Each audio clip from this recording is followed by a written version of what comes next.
Bonsoir, bienvenue dans la Cinémathèque suisse. Je suis Vincent Hediger, le directeur de la Cinémathèque suisse. Bienvenue dans cette salle merveilleuse pour un événement très très spécial. Quel beau public d'abord. Merci d'être venu. Petit avertissement, la dernière fois que Fabrice Aragno et moi sommes montés sur scène ensemble, c'était il y a 7 ans à Francfort. On a monté une projection de la version installation du livre d'images de Godard ensemble. On a présenté avec un petit podium et on a offert quelques plaisanteries à propos d'un deal que Godard avait fait avec une certaine fondation. Et ça a créé un incident diplomatique d'envergure internationale.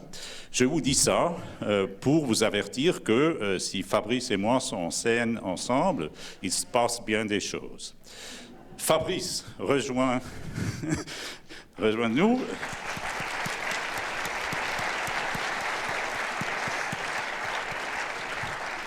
Fabrice Aragno, le réalisateur du film merveilleux que vous allez voir. Moi, personnellement, je suis énormément content de pouvoir le voir sur cet écran immense et énorme. Et je laisse le soin au réalisateur d'introduire les autres participants au film. Oui, merci d'accueillir le film dans cette nef magnifique. Un petit mot quand même sur cette salle, parce qu'elle a été rénovée. Elle a pris un autre nom, celui de Freddy Buach, qui a créé la Cinémathèque, ou en tout cas qui l'a lancée depuis le début, et qui était proche, on était assez proche vers la fin, en tout cas, de sa vie, et donc c'était le premier qui m'a soutenu à lire le scénario, donc je suis extrêmement ému, non seulement d'être à la Cinémathèque, dans l'histoire du cinéma, mais aussi d'être chez Freddy Buach, et voilà, donc le film lui est aussi un petit peu dédié. Et quelle émotion, nom de Dieu, d'être ici, quoi, avec le film dans la ville en face de ce lac-là. Et donc, on va essayer de faire vite. Je vais inviter l'équipe, mais toute l'équipe n'est pas forcément là ce soir, parce qu'ils travaillent dans des tournages. Donc, je voulais inviter... je vais d'abord inviter Bernard Stamm, parce que...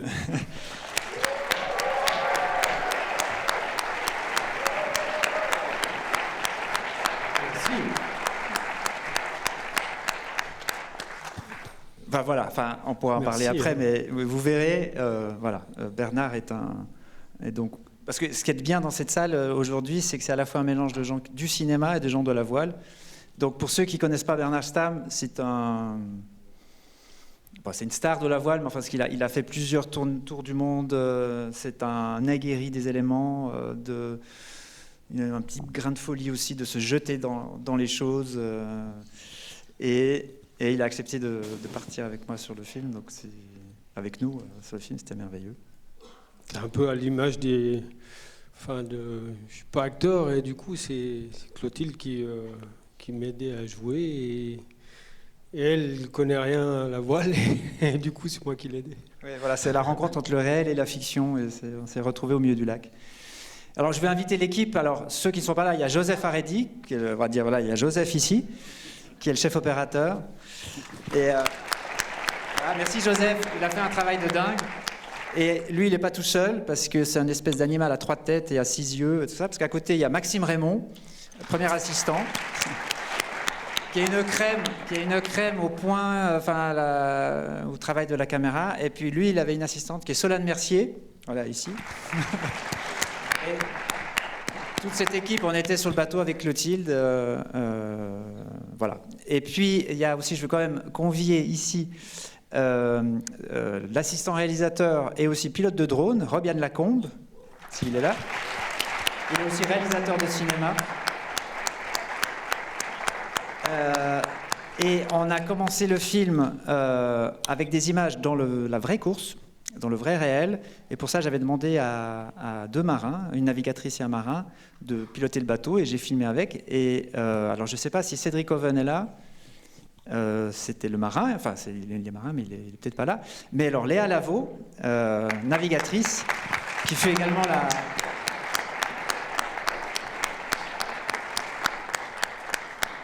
la doublure de Clotilde.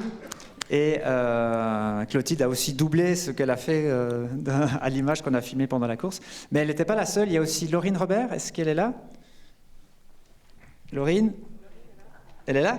Bon, alors, si c'est facile de venir jusqu'ici, mais sinon, il y avait une autre. Et il y a aussi... Ah voilà, ben voilà. Et j'invite aussi Dorothée Body, qui a été skippeuse sur le film. Un tout petit peu doublure aussi. Est-ce qu'elle est là? Et puis même si on était dans les éléments, on a fait un travail sur les costumes. C'est Maria Mouscalou. Si tu veux... Ça, on est un peu tous là. Ça va? Voilà, donc vous avez Clotilde en 3, et Clotilde va nous rejoindre après. C'est une surprise, elle est en train de jouer au théâtre en ce moment à Morges, et dès qu'elle sort de scène, elle viendra ici. Donc elle nous retrouvera ici. Et qui est-ce que j'oublie? Non, j'aimerais aussi inviter Alain Fallot, qui n'était pas devant la caméra, mais il a été dès l'origine du projet, il a été tout au long, on a tourné des choses sur son bateau, il était tout là. Est-ce que Alain, tu veux venir? Oui. J'en profite aussi, alors après on ne va pas faire monter toute la salle, parce que gentiment il y a là tous les clubs de voile que j'aimerais remercier. Il y a Hubert des 5 jours du Léman qui a été tout le temps là à m'accepter dans cette course. Je venais avec ma caméra pendant 6 à 8 ans à filmer le départ, à filmer les bateaux qui tournaient. Et grâce à toi Hubert, on a pu faire le film, on a refait un faux départ, on a fait plein de choses. Donc vraiment merci à Hubert. Et avec ça je remercie aussi Pierre Fayet des 5 jours du Léman qui m'avait accueilli il y a 10 ans quand j'ai eu l'idée. Et les 5 jours du Léman, donc pour ceux qui ne connaissent pas le monde de la voile, c'est une course qui se passe sur le lac qui est incroyable. D'ailleurs c'est Christophe Guignard qui est aussi par là, qui m'en a parlé, qui a fait cette course, et c'est aussi parce que tu m'as dit ça un jour.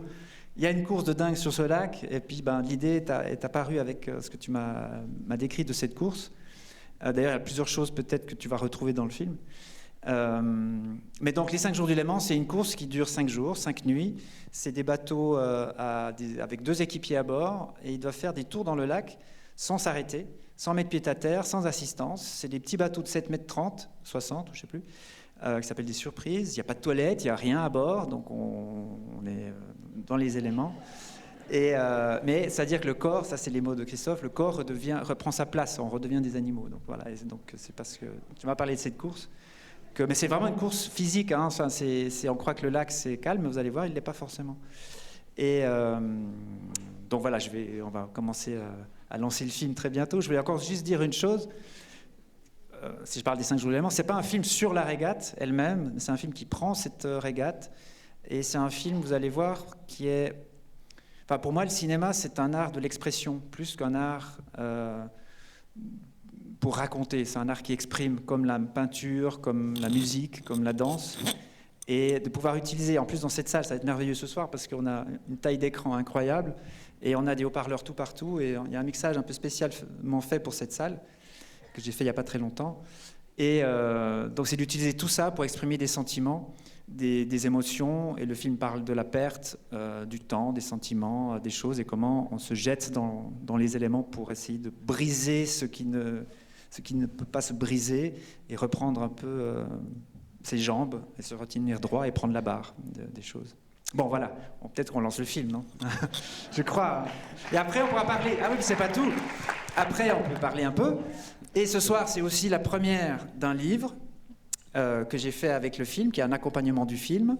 Et donc, pour faire ce livre, on a créé... La société qui a produit, c'est Casa Azul, c'est un collectif de réalisateurs. Et on a créé Casa Azul Édition. Donc ce soir, c'est aussi la première d'une petite maison d'édition et d'une collection qui s'appelle Un film au creux de la main, qui est des films de cinéastes. Donc en fait, ce soir, c'est une triplique... Enfin, c'est première des avant-premières, première de tout ça. Bref, on y va. Merci d'être là.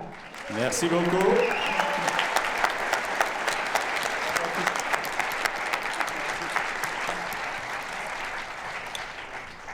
Alors, bonne projection. On se retrouve après pour un petit départ et des questions du public. Donc, préparez-vous bien. À tout à l'heure. Merci.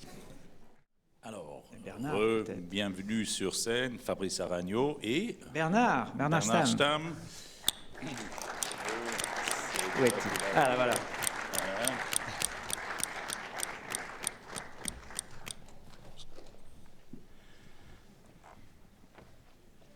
Bernard Stamm.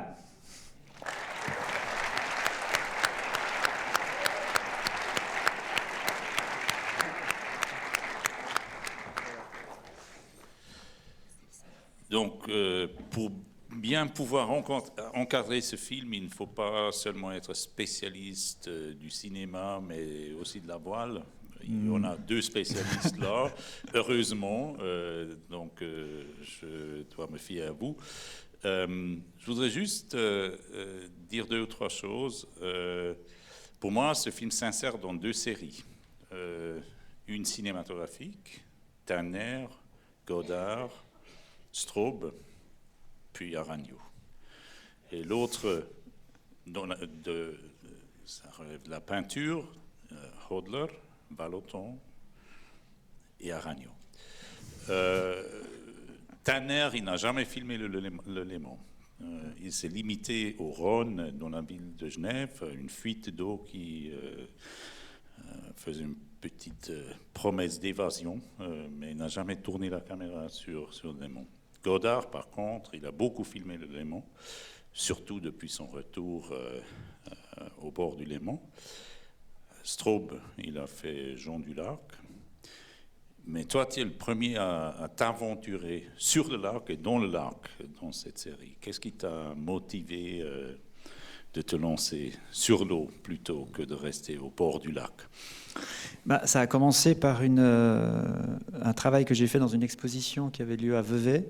J'étais invité par Dominique Radrizzani, je ne sais pas d'ailleurs s'il est dans la salle, qui avait fait une exposition magnifique qui s'appelait Lémancolia, c'était en 2013, qui réunissait les grands peintres qui avaient peint, enfin les peintres, et aussi des dessinateurs, les arts, qui avaient utilisé le Léman comme sujet, qui avaient peint le Léman.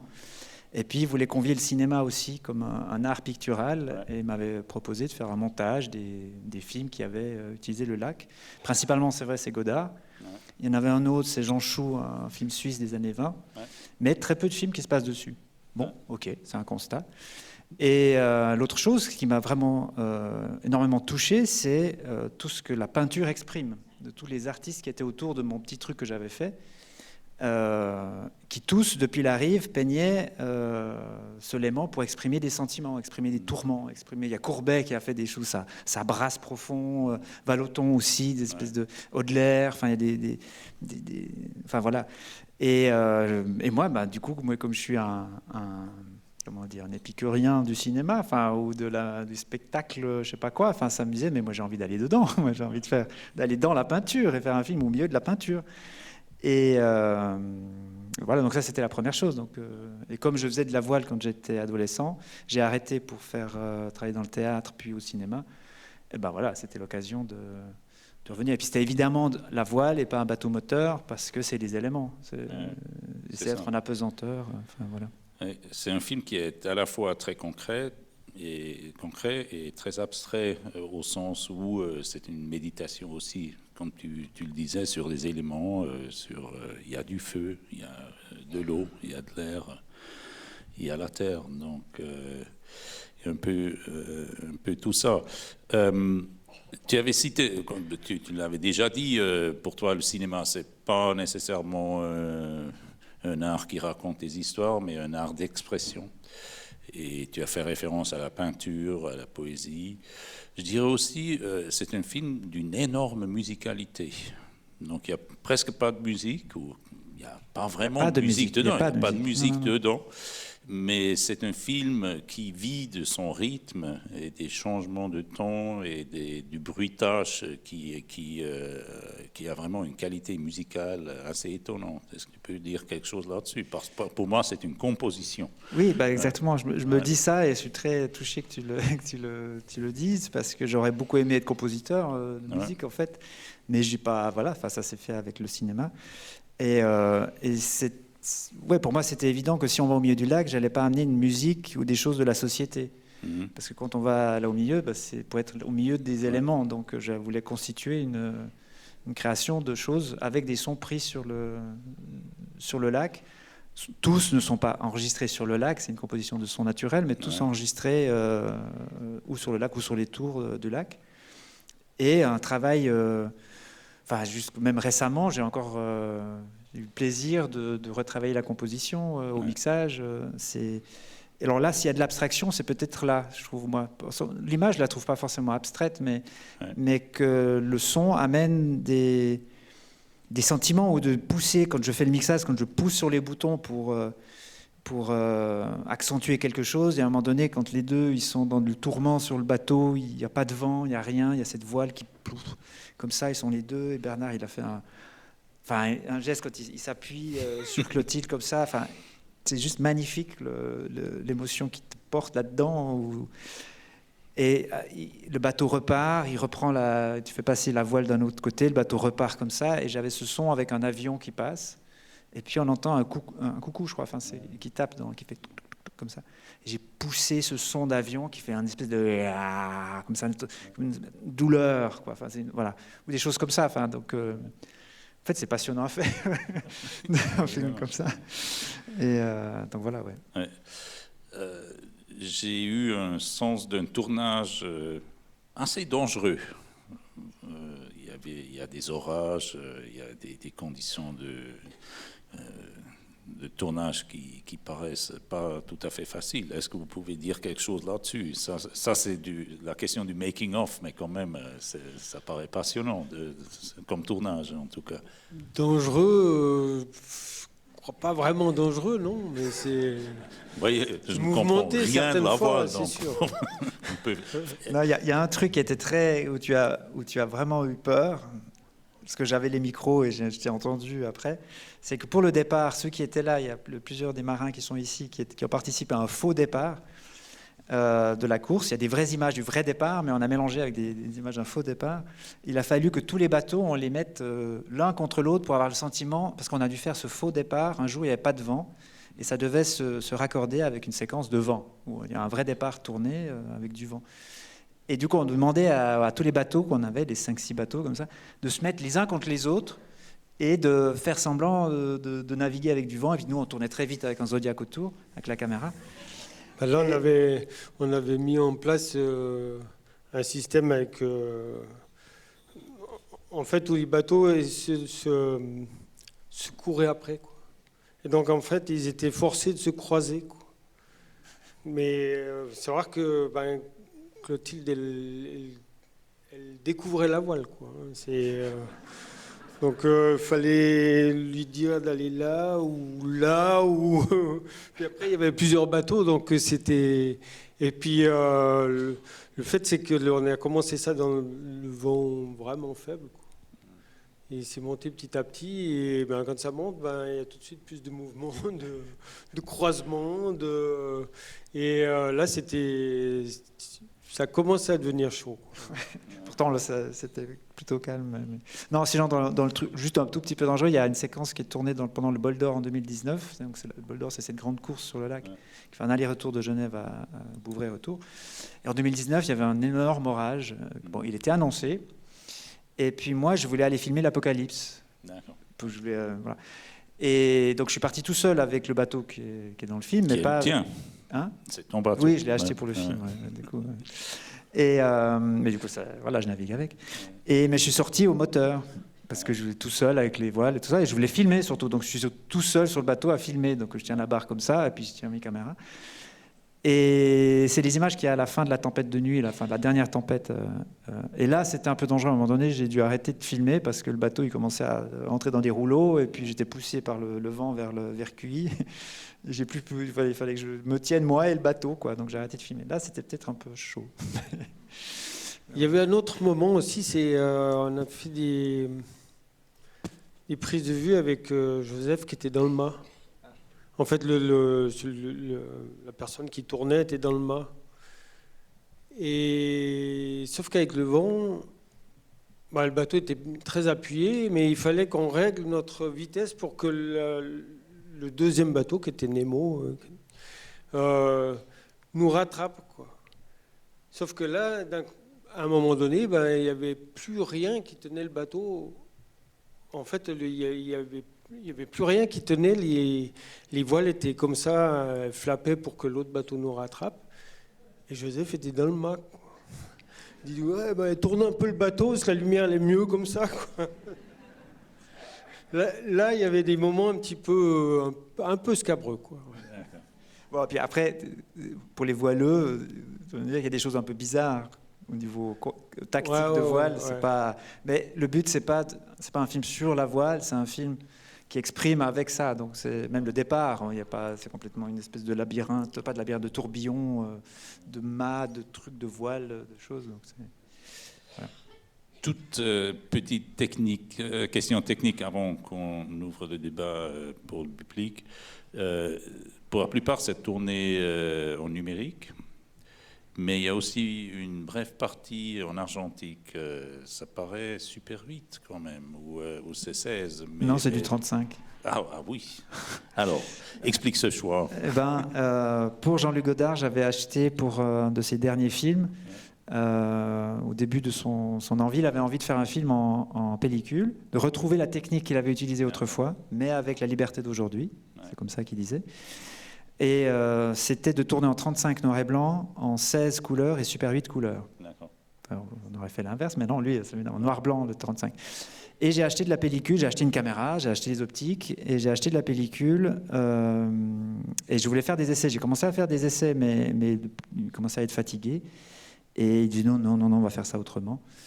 Et j'ai pas pu faire tous les essais que je voulais, qui étaient notamment de changer la vitesse d'exposition. Et donc j'avais cette caméra, enfin j'ai toujours cette caméra, j'avais de la pellicule au frigo, donc on s'est dit avec Joseph, allons-y quoi, on est là, on fait un film, pour une fois qu'on fait un film, enfin maintenant je fais mon film, autant aller pour expérimenter. J'adore essayer des choses, j'adore expérimenter, enfin les choses elles apparaissent par la pratique, pas forcément par une idée préconçue. Enfin, c'est pour ça que moi je commence à mettre ça un petit peu en hauteur. C'est pas forcément, tout n'est pas fait par un scénario quoi pour moi, hein. Donc les choses apparaissent. Mais 45%, enfin 3/4, sont arrivés de manière pas fortuite, mais enfin c'est un peu le hasard qui a amené beaucoup de choses dans le film. Le moment là où on les filme de nuit sous la pleine lune, et puis il y a des lumières qui apparaissent derrière la tête de Bernard avec des vaguelettes, et puis ces lumières elles s'échappent et elles vont rejoindre Clotilde. Ça, on ne peut pas écrire dans un scénario, mais c'est comme s'il y avait une communication entre les deux. Ils ne communiquent plus par la parole, mais ça communique par des particules de lumière. Ça c'est parce que c'est arrivé devant nous, quoi. Donc, il y a des tonnes de trucs comme ça qui sont arrivés comme ça. Juste avant que j'ai le micro, mais je l'ai beaucoup le micro ce soir. Mais... Non, juste après, il y a un apéro. Hein, j'ai oublié de le dire tout à l'heure. Il y a un apéro avec du fromage de 36 mois d'affinage, un gruyère très bon. Donc on va parler, mais après on pourra goûter et puis on pourra parler de ce livre aussi. Oui. Mais avant, je voudrais quand même offrir au public la possibilité de poser des questions. Est-ce qu'on peut allumer un peu la lumière? Merci. Il y a 2 micros des 2 côtés. Levez la main s'il y a des questions que vous voudriez poser.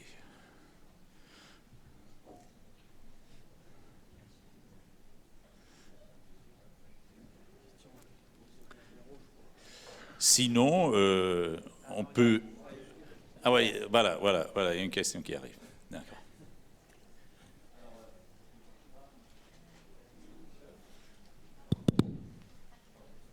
Est-ce que vous pourrez ouvrir le micro, s'il vous plaît? Allô? Ah, maintenant ça marche. Fabrice, je voulais te féliciter pour ce film de la part des 5 juristes. On a vraiment passé une exceptionnelle heure et demie, à peu près, 2 heures. Mais en fait, ce que je voulais dire, c'était qu'en fait, je voulais te remercier d'avoir traduit ce moment que nous passons tous ensemble sur le lac. J'essaie souvent d'expliquer à mes camarades comment c'est les 5 jours du Léman. Et je crois que ce que j'ai vu ce soir, c'était ce qu'il y a de plus proche au niveau émotion.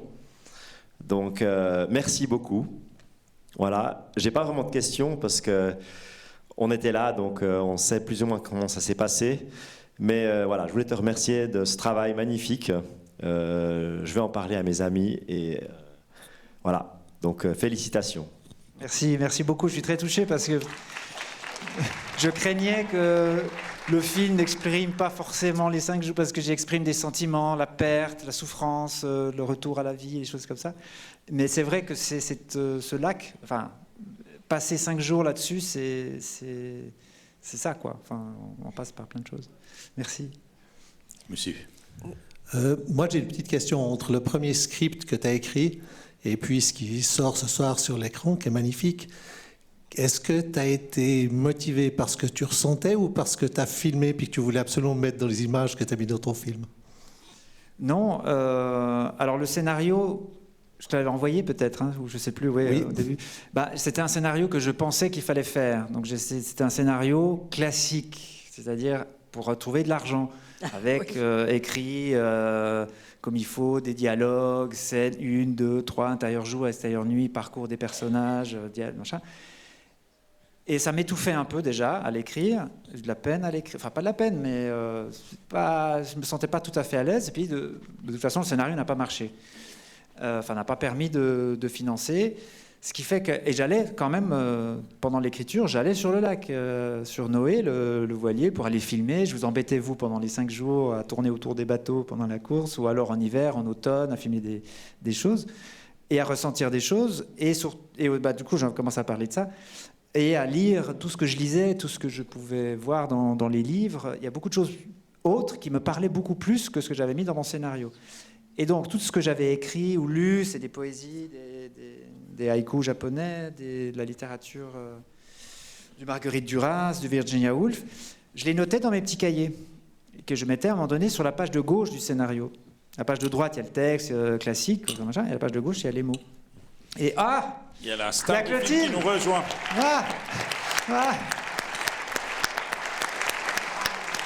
C'est pas beau la vie quand même.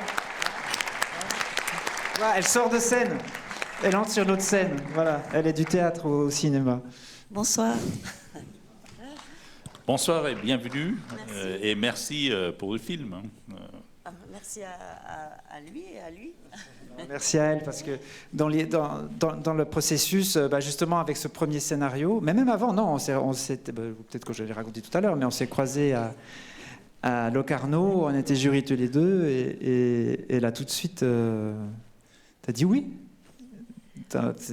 En fait, on était tous les deux dans un jury à Locarno, oui, c'est ce que tu viens de dire. Oui, c'est ça, c'est ce que je viens de dire. Et puis, en fait, il était très timide. Il est timide. Et puis, on parlait beaucoup de cinéma. Puis, à un moment donné, je dis, vas-y, on fait. Et voilà. Donc, et après, c'est l'aventure extraordinaire qu'est le cinéma, qui est notre métier, qui se passe par le dialogue, par les conversations, par l'échange, par la voix de l'autre.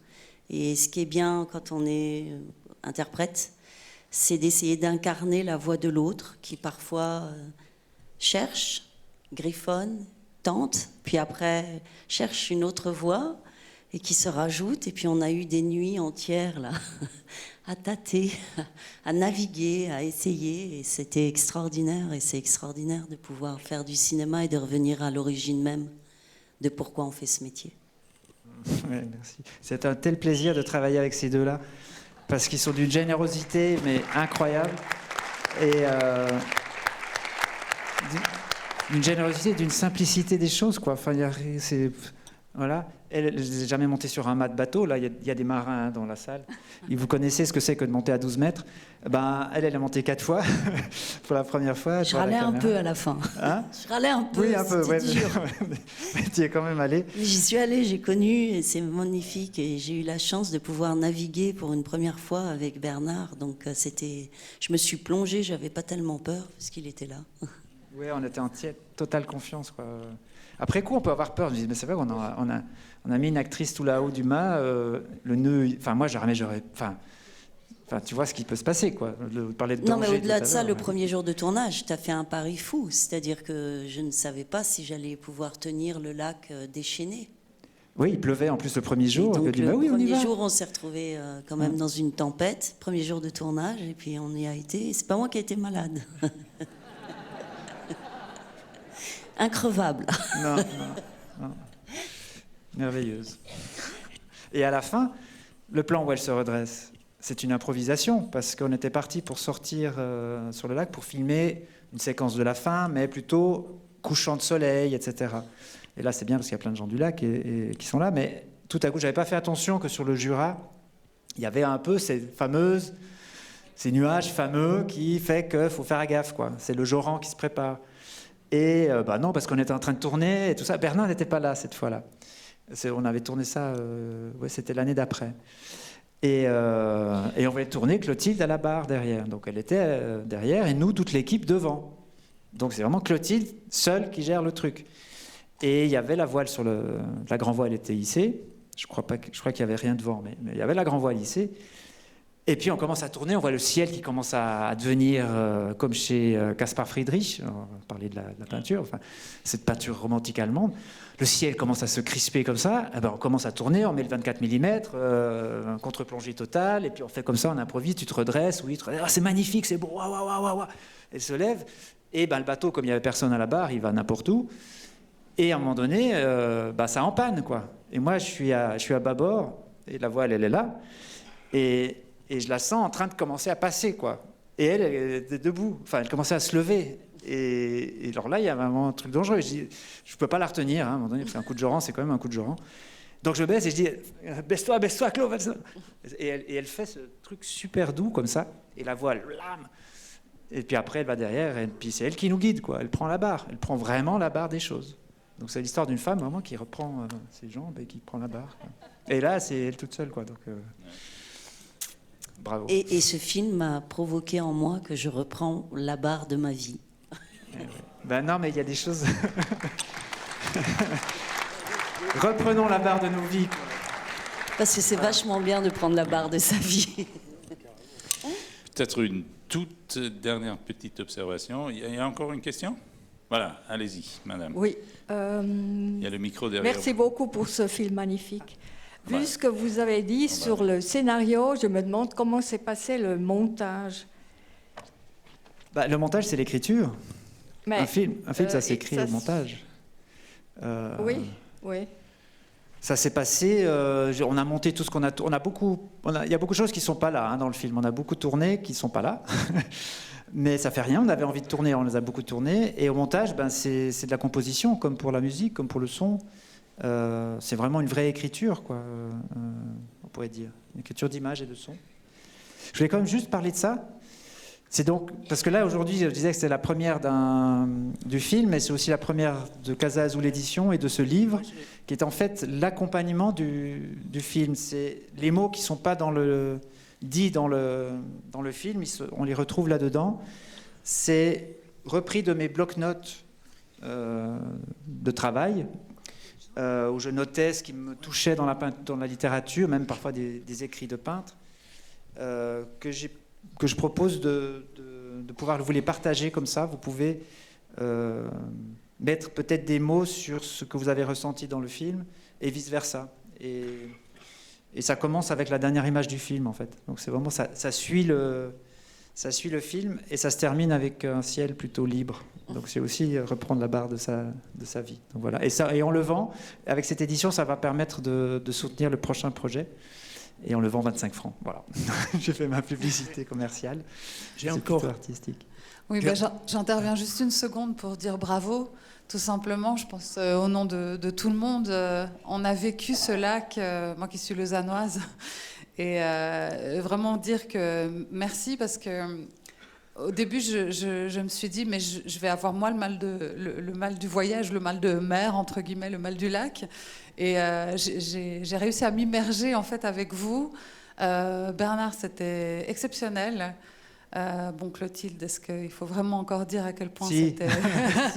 ça. Oui, non mais génial. Enfin, ressentir ce lac, se sentir à la maison, avoir vraiment tous ces paysages qu'on admire, qu'on ressent. Moi j'ai vécu vraiment un moment de ta poésie, en fait, et ça m'a vraiment fait plaisir de pouvoir partager.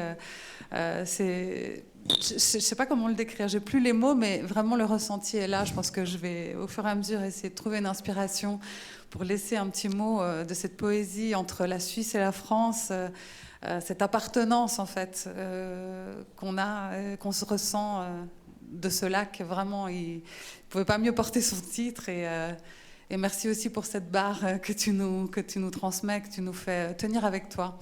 Et avec vous tout au long de cette heure et demie. Effectivement, je ne sais plus non plus, je me suis perdue. Donc il n'y a pas eu de temps en fait. On était vraiment dans la magie de ce qui nous entoure. Et je pourrais en parler encore 10 minutes, donc je vais m'arrêter, mais merci. Non, on va aller boire un verre de vin ou encore c'est de remarque. Oui. Il y a encore une question, si c'est possible. Fabrice, la dernière question avant l'apéro.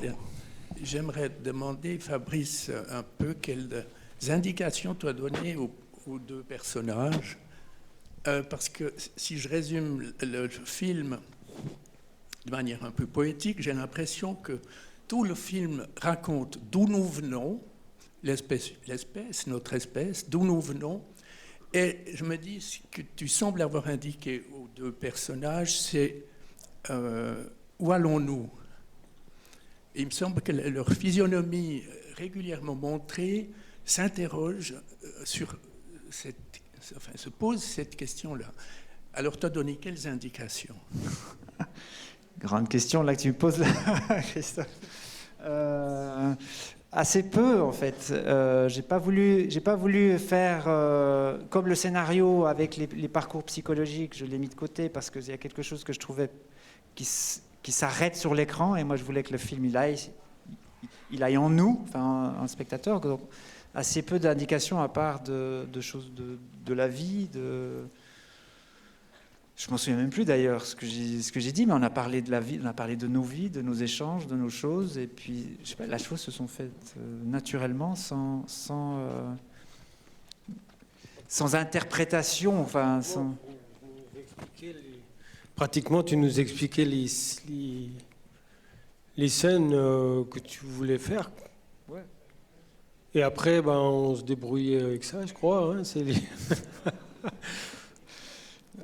oui, après c'est vraiment ces deux-là qui se sont si bien entendus. Peut-être, je ne sais pas si c'est ça qu'on appelle improviser, mais on mettait en place ce que tu nous expliquais, quoi. Oui. C'était pas sur un papier, quoi. En tout cas, non.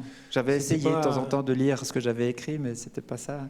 Mais parce que de partir en tournage avec très peu d'écrits, juste des bouts de poèmes, des choses comme ça, et des envies qui vous habitent, c'est tellement le mieux parce que vous êtes réceptif à tout, quoi. Et donc à tout ce qu'eux pouvaient échanger, nous transmettre, quoi. Donc sans. Moi, ce que je peux dire, c'est qu'effectivement, il y avait une situation, c'est comme s'il y avait un cadre. Et dans ce cadre, comme j'avais travaillé auparavant avec Philippe Garrel m'avait expliqué une chose. Et m'avait dit, en fait, il faut que tu ouvres ta fenêtre intérieure. Et dans ce cadre, tu ouvres ta fenêtre intérieure. Et quand j'ai rencontré Fabrice, je me suis dit que c'était exactement ce genre de choses que je pouvais revivre avec Fabrice. L'expérimentation de la fenêtre ouverte intérieure dans un cadre.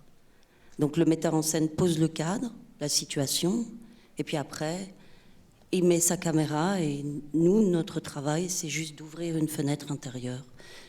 Et c'est vrai que c'est une interrogation, en fait. C'est une traversée. On traverse le lac, on traverse nos vies. On est ce qu'on est, on est des êtres de chair, avec nos expérimentations, lui la sienne, moi la mienne, et on mélange tout ça, et lui le chef d'orchestre, et on ouvre la fenêtre. Voilà. Je crois. Excellente note et observation de clôture de la soirée. Merci d'être venu. On continue la conversation dans le foyer avec un verre de vin. Un verre de vin rouge et blanc de Maurice Gay, qui est un marin, navigateur, et du Gruyère, 36 mois, qui... Wow. Voilà, c'est ça. Non, c'est-à-dire, voilà. Que tous les sens soient à nouveau à la fête. Et merci encore pour le film et pour le privilège de nous accorder la projection sur cet écran. Ouais. Merci à toi. Merci. Merci.